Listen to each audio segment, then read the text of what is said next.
ខ្ញុំត្រូវការអង្គរៈមិនមែនត្រឹមសន្តិសុខទេចាប់ពីថ្ងៃនេះទៅសៀវយុននឹងតាមការពីកូនប៉ាមិនក៏សម្រេចចិត្តជំនួសខ្ញុំអញ្ចឹងហាន់ម៉ាំងចូលមកឯងជាអ្នកចំណូលថ្មីមែនទេបាទខ្ញុំហ៊ានម៉ាំងជើងឯកប្រដាល់បើវាយឈ្នះខ្ញុំឲ្យឯងស្នាក់នៅទីនេះ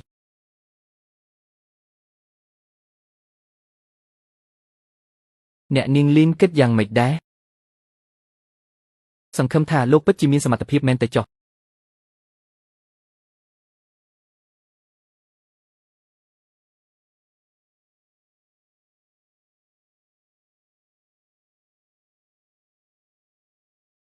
អាឡូលោកជានរណាទៅប្រាប់អាអង្គរៈសម្រាមនោះផងបើចង់ជួយនាងឲ្យវាមកកន្លែងប្រកួតក្រំដីរបស់អញមកសៀវយុនបងស្រីខ្ញុំត្រូវអាវ៉ៃហ៊ូចាប់លោកទៅកន្លែងប្រកួតក្រំដីយប់នេះអ្នកនាងលីនមកធ្វើភ្ញៀវកិត្តិយសបើអាអង្គរៈសម្រាមរបស់នាងនោះហ៊ានមកដល់ទីនេះអញនឹងឲ្យវាលុតជង្គង់ហើយអញថាប៉ាវាមកមែនវើយមកនេះហើយអញថាប៉ាមកហើយអញនឹងពិចារណាដោះលែងម្ចាស់របស់ឯង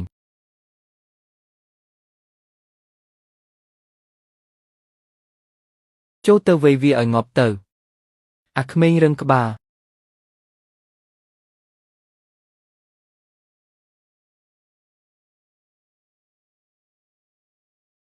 ហ៊ានកម្រើកសាកមើលលុតជង្គង់ចុះអាវ៉ៃហ៊ូតេឡេបញ្ជារបស់ឯងនេះវាខូចបាត់ទៅហើយ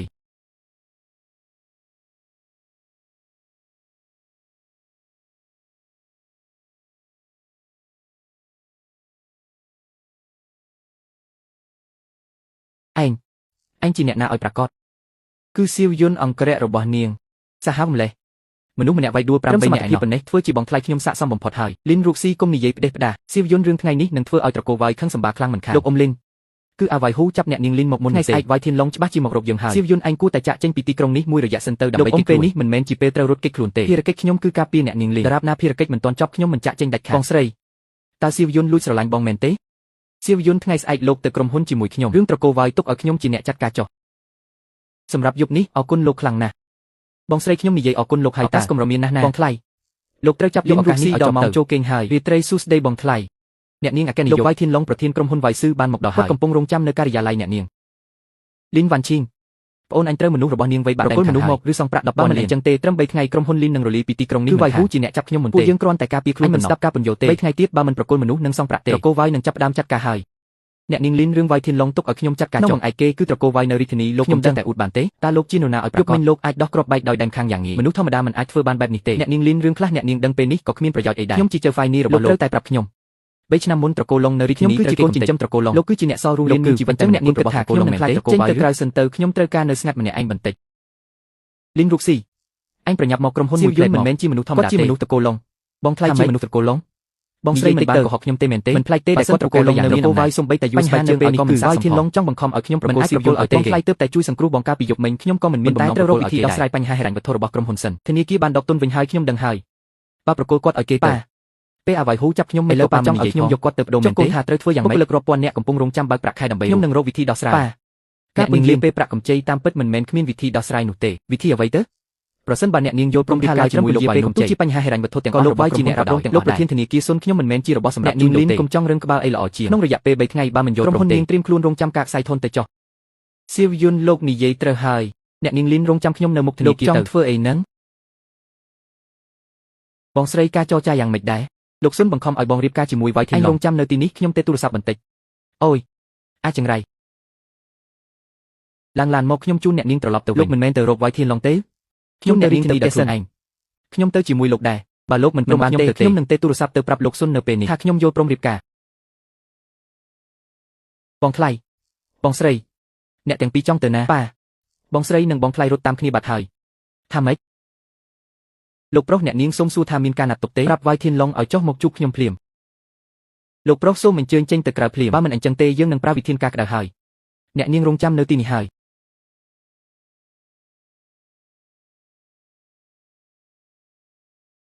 ទៅប្រាប់វ៉ៃធានឡុងទៅថាខ្ញុំឈ្មោះសៀវយុនប្រាប់ឲ្យវាឡើងមកទៅចុះអ្នកនាងលីនសៀវយុនវ៉ៃធានឡុងនៅខាងលើច្បាស់ជាមានត្រៀមមនុស្សទុកហើយចុះហេតុអីលោកនៅតែហ៊ានមកទៀតព្រោះតែវាហ៊ានប៉ះពាល់អ្នកនាងរងចាំខ្ញុំនៅមាត់ទ្វារសិនទៅសៀវយុនអគ្គសំណល់ត្រកូលឡុងឯងនៅហ៊ានមកទីនេះទៀតហេ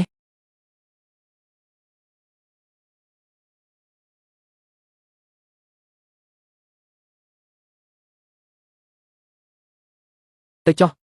វាយធានឡុងនឹងដកដៃវិញក្នុងរយៈពេល3ថ្ងៃនេះដៃរបស់លោកមិនអីទេមែនទេ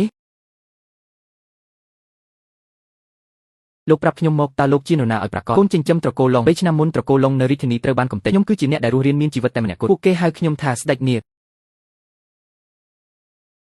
លោកប្រធានវាយបញ្ជាថាមិនឲ្យអញចេញពីទីនេះរួចទេអញ្ចឹងចូលមកសាកល្បងមើលមក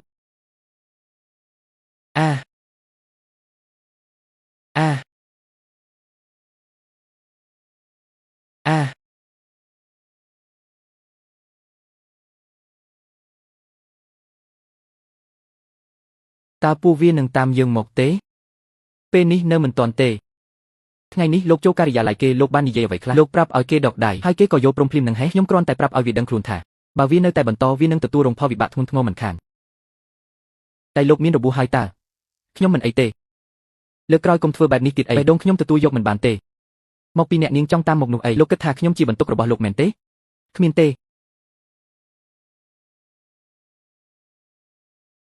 វ៉ាន់ឈីងមនុស្សរបស់វាយធានឡុងមករកដល់ផ្ទះហើយកូនឯងទៅរករឿងវាយត្រកូលវាយខឹងខ្លាំងរយៈពេល3ថ្ងៃត្រូវតែប្រគល់មនុស្សនឹងបើមិនអញ្ចឹងទេត្រកូលលីននឹងរលាយហើយប៉ាកុំខ្វល់អីចាំខ្ញុំជាអ្នកប៉ាប្រាប់ឲ្យតើប៉ាមិនខ្វល់មិននឹងប៉ាបានយល់ព្រមជាមួយវាហើយ3ថ្ងៃទៀតនឹងរៀបការ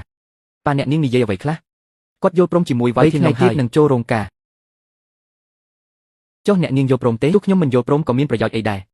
ខ្ញុំត្រូវតែរៀបការខ្ញុំនឹងទៅជាមួយអ្នកនាងលោកទៅធ្វើអ្វីទៅឆក់យកកូនក្រមុំ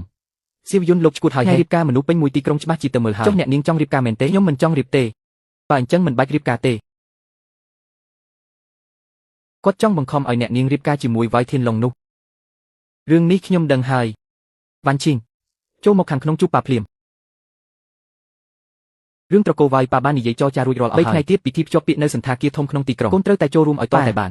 វាយធានឡុងជាមនុស្សបែបណាប៉ាខ្ញុំឲ្យខ្ញុំរៀបការក្រុមហ៊ុននឹងខ្សែគ្រួសារយើងទាំងមូលនឹងត្រូវទៅសុំទានតាមទៅយកលុយប៉ាចាត់ទុកខ្ញុំជាអ្វីកូនស្រីត្រកូលលីនកូនត្រូវតែមានទំនួលខុសត្រូវនេះបងស្រីបងមិនអីទេតែអីប៉ាអ្នកនាងនិយាយយ៉ាងម៉េចខ្លះ3ថ្ងៃទៀតភ្ជាប់ពាក្យខ្ញុំធ្លាប់ប្រាប់ហើយបើមិនចង់រៀបការគឺមិនបាច់រៀបការទេសៀវយុនហេតុអីលោកហ៊ាននិយាយពាក្យបែបនេះចេញមកលោកជាអ្វីនឹងខ្ញុំទៅពេលអ្នកនាងនាំខ្ញុំទៅរាជធានីអ្នកនាងធ្លាប់សួរខ្ញុំមួយសំណួរថាតើខ្ញុំជានរណាឲ្យប្រកាសខ្ញុំគឺជាកូនចិញ្ចឹមត្រកូលឡុងឆ្នាំមុនខ្ញុំការពារត្រកូលឡុងមិនបានលើកនេះខ្ញុំមិនបណ្ដោយឲ្យគេចាប់អ្នកនាងទៅទៀតទេតែលោកជាអង្គរៈខ្ញុំមែនទេមិនមែនទេ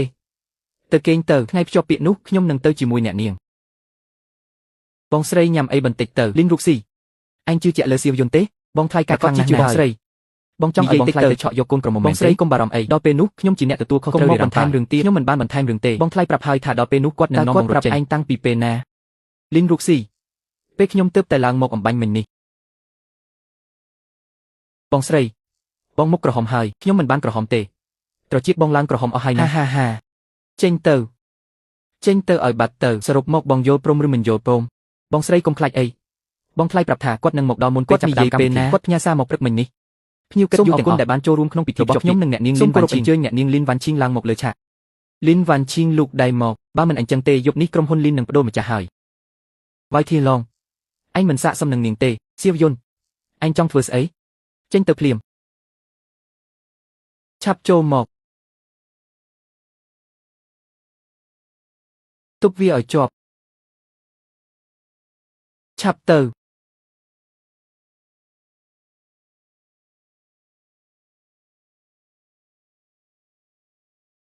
បងថ្លៃ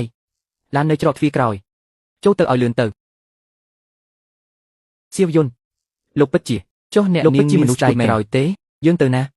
ទៅសន្តាគារលីនលូកស៊ីបានកប់បន្ទប់រួចរាល់ហើយចុះបន្ទប់មកទៀតយើងលាក់ខ្លួន2ថ្ងៃសិនខ្ញុំដោះស្រាយរឿងនេះឲ្យស្អាតសិនសៀវយុនលើកនេះលោកទៅឆក់យកខ្ញុំពេញមួយទីក្រុងគេឃើញអស់ហើយខ្ញុំច្បាស់ជាមិនអភ័យទោសឲ្យលោកទេខ្ញុំមិនត្រូវការការអភ័យទោសអ្វីឲ្យខ្ញុំចាក់ចេញគឺស្មើនឹងឲ្យខ្ញុំការពារនាងអស់មួយជីវិតមានន័យថាម៉េចមានន័យថាការពារអ្នកនាងមួយជីវិតនឹងហើយប៉ាខ្ញុំទេមកជាង20ដងហើយលោកបានលើកទេខ្ញុំមិនបានលើកទេចុះលីនរូកស៊ីវិញគេទេមក10ដងគេប្រាប់ថាប៉ាខ្ញុំចង់ឈួតហើយប៉ាអ្នកនាងគាត់គ្រាន់តែខ្លាចអ្នកនាងទៅវិញនិយាយថាដោះស្រាយរឿងចប់ទៅរឿងនេះមិនទាន់ចប់ទេត្រកូលវាយគ្រាន់តែដកថយមួយជំហានសិនប៉ុណ្ណោះគេនៅទីនោះឡើយខ្ញុំចេញមកលោកមានគិតដល់រឿងនេះទេចុះនៅធ្លាប់គិតតើឲ្យតែអ្នកនាងនៅក្បែរខ្ញុំទើបខ្ញុំអាចការពារអ្នកនាងបានគ្រប់ពេលយល់ព្រមលោកនិយាយថាការពារខ្ញុំមួយជីវិតណាខ្ញុំចំណាំទុកហើយចំណាំយល់ទៅចុះរឿងត្រកូលឡុងលោកអាចប្រាប់ខ្ញុំបានទេត្រកូលឡុងលោកប្រាប់ខ្ញុំបន្តិចមកមានអីគួរឲ្យចង់និយាយទេត្រកូលឡុងសំខាន់ចំពោះលោកទេសំខាន់មនុស្សដែលចិញ្ចឹមខ្ញុំ20ឆ្នាំពួកគេមិននៅទៀតទេអញ្ចឹងលោកស្អប់អ្នកនៅពីក្រោយរឿងនេះមែនទេស្អប់តែរឹតតែស្អប់ខ្លួនឯងដែលការនោះមិនរឹងមាំគ្រប់គ្រាន់បើមិនអញ្ចឹងទេត្រកូលឡុងក៏មិនត្រូវគេកំទេចឡើយប៉ារកឃើញថាអ្នកនៅសន្តាគារណាហើយគាត់កំពុងនាំមនុស្សទៅហើយអ្នកទាំងពីរឆាប់រត់ទៅ ប៉ាខ្ញុំរកឃើញហើយកំពុងតែមកតាមផ្លូវនេះមិនបាច់រត់ទេមានន័យថាម៉ែចាំគាត់មកដល់ខ្ញុំនឹងចរចាជាមួយគាត់រុញខ្ញុំឲ្យទៅវាយធានឡងទៅហើយត្រូវចរចាទៀតគាត់ជាប៉ារបស់អ្នកនាងអូខេអញ្ចឹងលោកនិយាយជាមួយគាត់ដោយខ្លួនឯងទៅបងស្រីប៉ាមកដល់មុខបន្ទប់ហើយមានឡាន2គ្រឿងវ៉ាន់ឈីងត្រឡប់ទៅផ្ទះជាមួយប៉ាភ្លាមត្រឡប់ទៅផ្ទះជាមួយប៉ាខ្ញុំមិនត្រឡប់ទៅវិញទេតើវាជាអ្នកបង្ខំកូនមែនទេមនុស្សរាប់ពាន់អ្នកក្នុងក្រុមរងចាំលុយពីត្រកូលវាយដើម្បីរស់និយមបែបនេះបានទេយកខ្ញុំទៅបដូរយកលុយតើអ្នកណាទៅជាអ្នកអាត្មានិយមពិតប្រាកដលោកអំលីនបើវាយបែបនេះឯងមានសិទ្ធិអីមកលុំដៃទៅបានទេត្រកូលលីណែងបន្តោងនេះនេះជាតើមិនមែនត្រកូលឡុងត្រូវគេកំទេចបាត់តើលោកជ្រើសរើសយកត្រកូលវាយឬក៏ត្រកូលឡុងពិតជារបស់ត្រកូលឡុងមែនគេថាត្រកូលឡុងរលាយអស់ហើយតើអញរស់បានដោយរបៀបណាខ្ញុំរត់ចេញមកប៉ាវាយធានឡុងតែចង់អ្នកប្របាក់ត្រកូលលីនចំណេញក្រុមហ៊ុនយើងទ្រាំលែងបានទៀតហើយលាននេះគ្រប់គ្រាន់សម្រាប់ក្រុមហ៊ុនលីនហើយខ្ញុំមានលក្ខខណ្ឌតែមួយគត់រឿងរៀបការរបស់លីនវ៉ាន់ឈីងទុកឲ្យនាងជាអ្នកជ្រើសរើសអ្នកណាខ្ញុំយកលុយមកទិញកូនស្រីមែនទេគឺទុកឲ្យនាងជាអ្នកទិញទេចាត់ទុកថាលុយនេះខ្ចីអញសិនចោះវ៉ាន់ឈីងមិនអាចលាក់ខ្លួនជាមួយគេក្នុងសន្តាគារដោយគ្មានឈ្មោះច្បាស់លាស់បែបនេះទេវ៉ាន់ឈីងប៉ាធ្វើខុសច្រើនរឿងណាស់លើកនេះកូនជ្រើសរើសដោយខ្លួនឯងចោះអំបញ្ញមិញលោកនិយាយថាខ្ញុំរើសអ្នកផ្សេងលោកក៏យកព្រមមែនទេចុះបើខ្ញុំរើសយកលោកវិញនោះអញ្ចឹងខ្ញុំនឹងបានជួយលោកតែងតែធ្វើមុខស្ងួតដូចរឿងការងារអញ្ចឹងទម្លាប់បាត់ទៅហើយស្អែកត្រឡប់ទៅវិញហើយបងស្រីខ្ញុំអស់ហើយខ្ញុំថតវីដេអូទុកទៀតលោកជីងរូបស៊ីមិនលុបទេជា poster បងស្រីចុះបងថ្លៃវិញនៅខាងក្រោយបងថ្លៃលោកសង្ហាខ្លាំងណាស់វីដេអូឆក់កូនក្រមុំនោះគេចែកចាយពេញទីក្រុងហើយខ្ញុំឡើងបៃតងអ្នកនាងនៅណានៅខាងលើថាឲ្យតែលោកមកដល់ឲ្យឡើងទៅជួបគាត់ភ្លាមលុយនោះខ្ញុំបានប្រើហើយក្រុមហ៊ុនពេលនេះអាចទុកបានហើយលោកឯងមានប្រសាសន៍មកចុះអញពិតជាស្មោះត្រង់ជាមួយកូនស្រីមែនទេអញ្ចឹងកុំទុកឲ្យនាងបារម្ភនឹងខាងវាយធានឡុងអញគិតចង់ចាត់ការបញ្ចប់បែបណាមនុស្សនៅពីក្រោយវាមានឈ្មោះថាខ្ញុំដោះស្រាយមនុស្សនឹងលែងមានអ្នកណាហ៊ានប៉ះ